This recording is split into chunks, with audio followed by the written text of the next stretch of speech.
ഹരേ രാമ രാമ രാമ ഹരേ ഹരേ, ഹരേ കൃഷ്ണ കൃഷ്ണ കൃഷ്ണ ഹരേ ഹരേ. ഗോവിന്ദനാമ സങ്കീർത്തനം ഗോവിന്ദ ഗോവിന്ദ.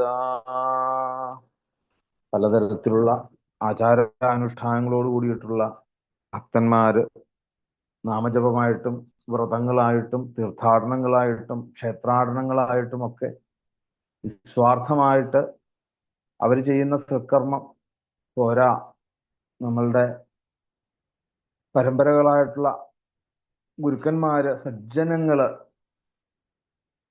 ആ ജ്ഞാനികളായിട്ടുള്ളവര് ബ്രാഹ്മണർ ചെയ്യുന്നതായിട്ടുള്ള കർമ്മങ്ങള്, യോഗീശ്വരന്മാര്, ഇവരൊക്കെ പലതരത്തിലുള്ള സൽക്കർമ്മങ്ങളെ കൊണ്ട് ഇന്ന് നമ്മുടെ ഈ പ്രപഞ്ചത്തെ ശുദ്ധിയാക്കുന്നുണ്ട് എങ്കിൽ ഈ കലികാലത്ത് ഇതുപോലെയുള്ള ഒരു സംഘമായിട്ട് ചേർന്നിരുന്ന് ഈശ്വര വിചാരം ചെയ്യാൻ സാധിക്കുന്നുവെങ്കിൽ ഇവരുടെയൊക്കെ ആ സൽക്കർമ്മങ്ങളുടെ ഒരു ഫലം കൊണ്ട് മാത്രമാണ്, യാതൊരു സംശയവുമില്ല. അങ്ങനെയാണെങ്കിൽ ആ സജ്ജനങ്ങളുടെ ഒക്കെ പാദങ്ങളിൽ നമുക്ക് ദണ്ഡ നമസ്കാരം ചെയ്തുകൊണ്ട് നമുക്ക് ഇന്നത്തെ ഈ ഒരു സത്സംഗത്തിലേക്ക് നമുക്ക് പ്രവേശിക്കാം. ഓരോരോ ദിവസങ്ങളും നമ്മൾ പലതരത്തിലുള്ള സത്സംഗങ്ങളിലേക്ക് ചെന്ന് പെടുന്നുണ്ട് എങ്കിൽ ആത്യന്തികമായിട്ടുള്ള നമ്മളുടെ ആവശ്യം എന്നുള്ളത് എന്താണ്? ശാന്തി സമാധാനം, അല്ലെ? ഈ ശാന്തി സമാധാനം പല സ്ഥലത്തുമാണെന്നാണ് നമ്മൾ വിചാരിക്കുക. യഥാർത്ഥത്തില് എവിടെയാണ് ഈ ശാന്തി സമാധാനം? ഒക്കെ നമ്മളുടെ ഉള്ളിൽ തന്നെ. നമ്മൾ അതിനെയൊക്കെ മറച്ചു വെച്ചുകൊണ്ട് അതിനെ ചവിട്ടി താത്തിക്കൊണ്ടാണ് ഓരോരോ പ്രവൃത്തികളും നമ്മൾ ഇന്ന് ചെയ്യുന്നത്.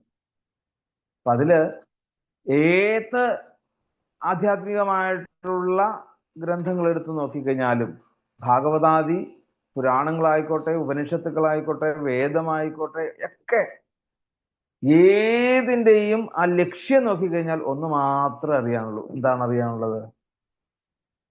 എന്താ നമുക്കറിയാനുള്ളത്? ഞാൻ ആരാണ്, ഞാൻ എവിടെയാണ്, ഞാൻ എന്താണ്, ഇത് അറിയലാണ് യഥാർത്ഥത്തില്. അതുകൊണ്ടാണ് ആധ്യാത്മികം എന്ന് പറയുന്നത് തന്നെ അതാണ്. എന്ത് ചെയ്യണം? ആത്മീയമായിട്ടുള്ളതിനെ അധ്യയനം ചെയ്യലാണ് ആധ്യാത്മികം. എന്നെ വ്യക്തമായിട്ട് അറിയുക. എന്നെ വ്യക്തമായിട്ട് അറിയാത്തത് കൊണ്ടാണ് നമ്മൾ പലതരത്തിലുള്ള ദുഃഖങ്ങൾ നമ്മൾ അനുഭവിച്ചുകൊണ്ടിരിക്കുന്നത്. ഞാൻ ആരാണെന്നുള്ളത് വ്യക്തമായിട്ടുള്ളൊരു ധാരണ.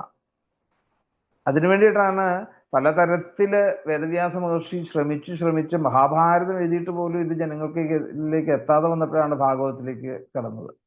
അപ്പൊ തീർച്ചയായിട്ടും നമ്മള് ഭാഗവത സ്വരൂപികളായിട്ടുള്ളവര്, അല്ലെങ്കിൽ ഭാഗവതത്തെ അംഗീകരിക്കുകയും ആ ഭാഗവതമൂർത്തിയായിട്ടുള്ള ഭഗവാന്റെ പാദങ്ങളിൽ നമസ്കരിക്കുന്നുള്ളവരൊക്കെ നമ്മളൊന്നും ഒരിക്കലും എന്താണ് ദുഃഖം എന്നുള്ളൊരു അവസ്ഥ നമുക്ക് ഉണ്ടാവരുത്. ശരിക്കും ഉണ്ടായിട്ടുണ്ടെങ്കിൽ എന്താ അതിന്റെ അർത്ഥം?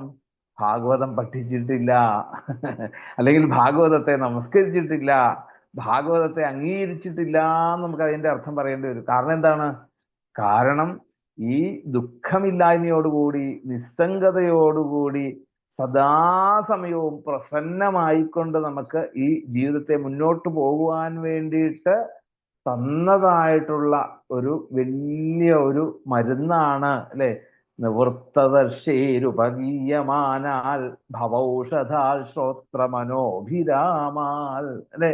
അപ്പം ഭാഗവത കഥകളിലൂടെ നമ്മൾ എന്താണ് യഥാർത്ഥമായിട്ടുള്ള ജ്ഞാനത്തെ മനസ്സിലാക്കി ആനന്ദിക്കുവാൻ വേണ്ടിയിട്ട് ഒരു മരുന്നാണ് യഥാർത്ഥത്തില് ഭാഗവതം. അത് സേവിച്ചിട്ട് അതിന് ഫലമില്ലാന്ന് വരുന്ന രീതിയാവും പിന്നെ. വീണ്ടും അല്ലെ, ഭാഗവതം മുഴുവൻ വായിച്ചു കഴിഞ്ഞാലും അല്ല തിരുമേനി ഒരു കാര്യം ചോദിക്കാനുണ്ട്. എന്താ ചോദിക്കാനുള്ളത്? പിന്നെ പറയാനുള്ളത് മുഴുവൻ ആവലാദികളാണ്. അപ്പം ആവലാദികളൊന്നും, അല്ലെങ്കിൽ ദുഃഖം എന്നുള്ളത് നമ്മളെ ബാധിക്കരുത് ഒരിക്കലും. അതാണ് ഭാഗവതം കൊണ്ട് നമുക്ക് നേടേണ്ടത്. നമ്മൾ ഒരു ശ്ലോകമായിക്കോട്ടെ, അല്ലെങ്കിൽ ഒരു അധ്യായമായിക്കോട്ടെ, ഒരു പ്രകരണമായിക്കോട്ടെ നമ്മൾ പഠിച്ചിട്ടുണ്ടെങ്കിൽ യാതൊരു സംശയവുമില്ല, നമുക്ക് ഒന്ന് മാത്രമേ നമുക്ക് മനസ്സിലാക്കാനുള്ളൂ. എന്താണ് മനസ്സിലാക്കാനുള്ളത്? ഞാൻ ചെയ്യുന്ന കർമ്മങ്ങൾക്കൊക്കെ ആധാരം ആരാണ്? അല്ലെ, നമ്മൾ ഇന്ന് ധ്യാനം ചെയ്തതായിട്ടുള്ള ആ കണ്ണനാണ് എല്ലാം ചെയ്യുന്നത് എന്നൊരു ഉറച്ച വിശ്വാസം ഉണ്ടെങ്കിൽ എത്ര സുഖമായിട്ട് നമുക്ക് അല്ലെ മനസ്സിന് ശാന്തമായിട്ടിരിക്കാൻ സാധിക്കും. എത്ര നമുക്ക് എന്താണ് നിസ്സംഗതയോടുകൂടി ഇരിക്കാൻ സാധിക്കും. പക്ഷേ നമ്മൾ അപ്പോഴും എന്താണ് അതിനെയൊക്കെ മറച്ചു വെക്കുകയാണ് അല്ലെ. പലതും നമ്മൾ മറച്ചു വെച്ചിട്ട് നമ്മൾ തെറ്റിദ്ധരിക്കപ്പെടുന്നു മറ്റൊരു കണ്ണുകളിലൂടെ നോക്കുമ്പോൾ. അപ്പം അതല്ലാതെ അതിലുറച്ചു വിശ്വസിക്കുക. അതിലുറച്ചു വിശ്വസിക്കുമ്പോൾ നമുക്കറിയാൻ സാധിക്കും ഈ പുറമേ കാണുന്നതായിട്ടുള്ള വേഷഭൂഷാദികളൊന്നുമല്ല. ഇന്ന് നമ്മൾ നേരത്തെ കാർകൂന്തലുകാരന്റെ കാര്യം പറഞ്ഞ പോലെ തന്നെ പലതും നമ്മൾ കാണുമ്പോൾ നമുക്ക് ഇതൊക്കെയാണ് കേമം നമുക്ക് തോന്നും, അത്രേ ഉള്ളൂ.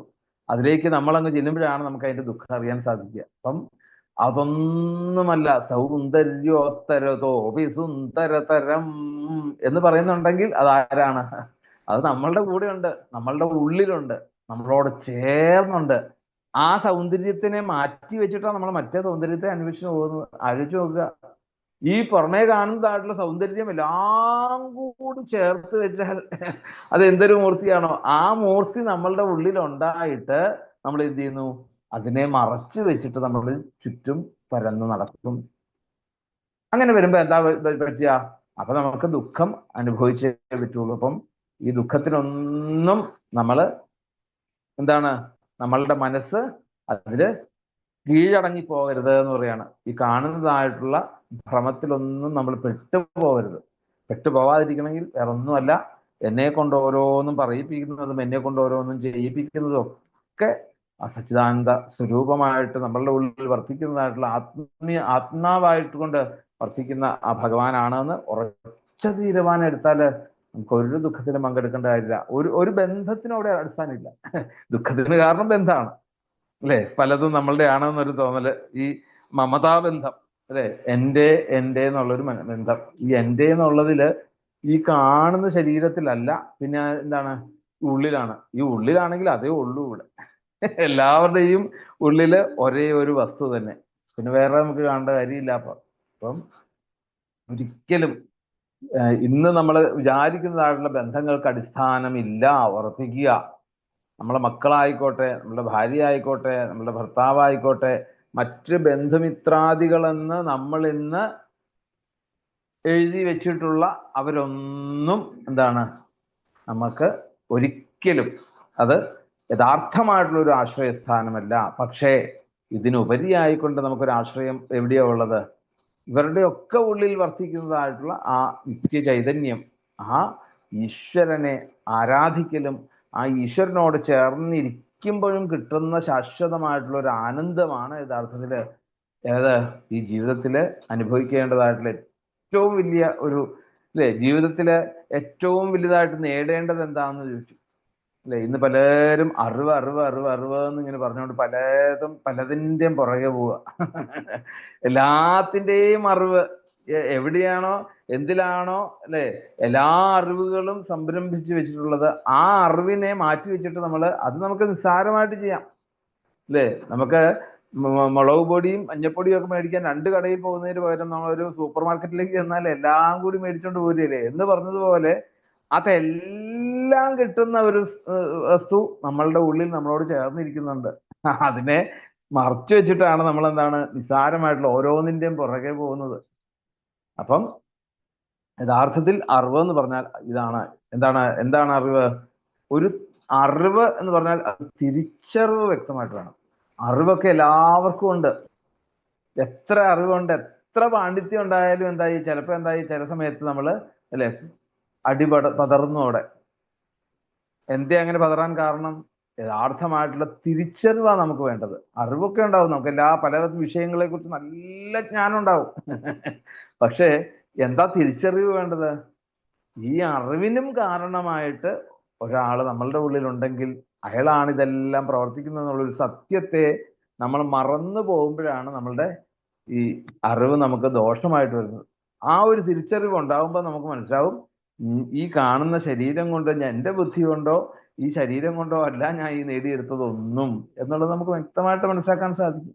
ഇത് കിട്ടുമ്പോൾ അത് നമ്മളുടെ ഉള്ളിൽ എപ്പോഴാണോ നമ്മളുടെ ഉള്ളിൽ തോന്നുന്നത്, ആ സമയത്ത് നമ്മളുടെ ഉള്ളിലെ ആത്മചൈതന്യം പുറത്തേക്ക് പ്രസരിക്കും. അതാണ് എന്താണ് വിദ്യാ വിനയസമ്പന്നേ, അല്ലേ?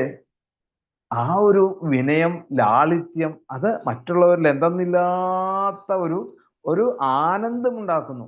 ആ ആനന്ദം ഉണ്ടാക്കുന്നത് എവിടാന്ന് ചോദിച്ചു കഴിഞ്ഞാല് നമ്മള്, അല്ലെ, നമ്മളുടെ കർമ്മങ്ങൾക്കൊക്കെ ആധാരം, നമുക്ക് എന്തെങ്കിലും ഒരു സുഖം വന്നാലോ ദുഃഖം വന്നാലോ ഒന്നും നമ്മളെ ബാധിക്കാതെ നിസ്സംഗമായിട്ട് നമുക്ക് ഇരിക്കാൻ സാധിക്കുമോ? അങ്ങനെയുള്ള ആ നിസ്സംഗതയും ആ ഒരു മനോഭാവമാണ് മറ്റുള്ളവരെ ആനന്ദിപ്പിക്കുന്നത്. അപ്പൊ യഥാർത്ഥത്തില് ഈ മനുഷ്യജന്മം കൊണ്ട് നമുക്ക് നേടിയെടുക്കേണ്ടത് ഈ ഒരു ആനന്ദമാണ്.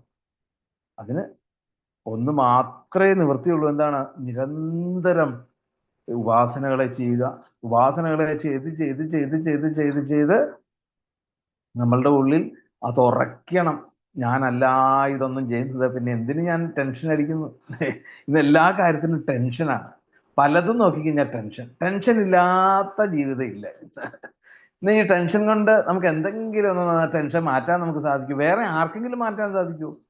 ആർക്കും സാധിക്കില്ല, അല്ലെ? നമ്മുടെ കൂടെ നമ്മളോട് ചേർന്നുള്ളവര്, ഉത്തരവാദിത്തപ്പെട്ടുള്ളവരോട് പറഞ്ഞാൽ കാര്യമുണ്ടോ? ഒരു അസുഖം വന്നു, ഒരു മാറാരോഗം വന്നു, മാറാത്ത ഒരു എന്താണ് രോഗം നമ്മളെ പിടിപെട്ടു. അതിൽ നിന്ന് ഒരു ശാശ്വതമായിട്ടുള്ള ഒരു ആനന്ദം നമ്മളുടെ ഭർത്താവിന് തരാൻ പറ്റുമോ? നമ്മളുടെ ഭാര്യയ്ക്ക് തരാൻ പറ്റുമോ? നമ്മളുടെ അച്ഛന് തരാൻ പറ്റുമോ? അമ്മയ്ക്ക് തരാൻ പറ്റുമോ? പക്ഷെ തരാൻ പറ്റുന്ന ഒരാളുണ്ട്. ആരാണ്? നമുക്ക്, അല്ലെ, എന്നും നമ്മൾ മനസ്സിലാക്കിയിട്ടുള്ള, അല്ലെ, നമ്മുടെ കർമ്മങ്ങൾക്ക് ആധാരമായിക്കൊണ്ട് ഇരിക്കുന്ന ആ കണ്ണൻ എന്നും നമ്മളുടെ കൂടെ, അപ്പോഴും നമ്മുടെ കൂടെ ഉണ്ട് എന്നുള്ളത് നമ്മൾ ഓർക്കുക. അപ്പൊ എപ്പോഴും എന്താണ്? ഈ ഒരു സ്മരണയോടുകൂടി, വിനയത്തോടുകൂടി, ലാളിത്യത്തോടുകൂടി നമുക്ക് ആ ഒരു ഗുരുവായൂരപ്പനാണ് എല്ലാവരുടെയും ഉള്ളിൽ നിന്നും മാത്രം വിചാരിച്ചാൽ മതി. അപ്പൊ നമുക്ക് എല്ലാവരുടെ ഉള്ളിലും ആ ഭഗവാനെ കാണാൻ സാധിക്കും. അങ്ങനെ കണ്ടുകൊണ്ട് നമുക്ക് എന്താണ് സകലതിനെയും, അല്ലെ, കാണുന്നതൊക്കെ ഭഗവത് പ്രതിമകളായിട്ടും, പിന്നെയോ കേൾക്കുന്നതൊക്കെ ഭഗവാന്റെ ആ തിരുനാമങ്ങളായിട്ടും ഒക്കെ നമ്മളുടെ കാതും നമ്മളുടെ ഇന്ദ്രിയങ്ങളും ഒക്കെ മാറാൻ സാധിക്കുമ്പോഴാണ് യഥാർത്ഥമായിട്ടുള്ള ഈ മനുഷ്യ ജന്മം നമുക്ക് ആനന്ദിക്കാൻ സാധിക്കുന്നത്. അത് കളയരുത്. അതാണ് പൂന്താനം പറയുന്നത്, അല്ലെ, എല്ലാവരും വൈകുണ്ഠത്തിലേക്ക് പോന്നോളാൻ പറയുന്നില്ലേ? എന്തിനാണ് നിങ്ങൾ ഈ കലികാലത്ത് ഇങ്ങനെ കിടന്ന് തല്ലി തല്ലി തകർക്കുന്നത്? എന്തിനു വേണ്ടിയിട്ടാണ്? നിങ്ങളൊക്കെ പോരൂ വൈകുണ്ഠത്തിലേക്ക്. എവിടെ ഈ വൈകുണ്ഠം? വൈകുണ്ഠം എവിടെയാ? നമ്മളുടെ ഉള്ളിൽ തന്നെ. നമ്മൾ തന്നെ ആ വൈകുണ്ഠത്തിനെ അടച്ചു വെച്ചിട്ടാണ് നമ്മൾ പുറത്തേക്ക് പോകുന്നത്. അത് തുറക്കുക. എല്ലാം ആ കുണ്ഠതയില്ലാത്ത ഉള്ള രോഗം അതെവിടെയോ ഉള്ളതെന്ന് ചോദിച്ചാൽ അത് ഈശ്വരനെ അറിയുമ്പോഴാണ്. ഈശ്വരനെ അറിയുമ്പോൾ നമുക്ക് എന്തെങ്കിലും വിഷമമുണ്ടോ? ഒന്ന് ആലോചിച്ച് നോക്കൂ. നിസ്സാരമായിട്ട് നമ്മൾ അതിനെ ചിന്തിച്ചാൽ മതി. ഞങ്ങളല്ല ഇതൊന്നും ചെയ്യുന്നത്, ഈശ്വരനാണ് ചെയ്യുന്നതെങ്കിൽ എത്ര ഫ്രീ ആവാം നമുക്ക്, അല്ലേ? വണ്ടി ഓടിക്കുമ്പോൾ ഡ്രൈവർ പോരെ സിഗ്നലും കാര്യങ്ങളൊക്കെ നോക്കാൻ? നമുക്ക് നോക്കണം, നമുക്ക് സുഖമായിട്ട് കിടന്നുറങ്ങാം, അല്ലേ?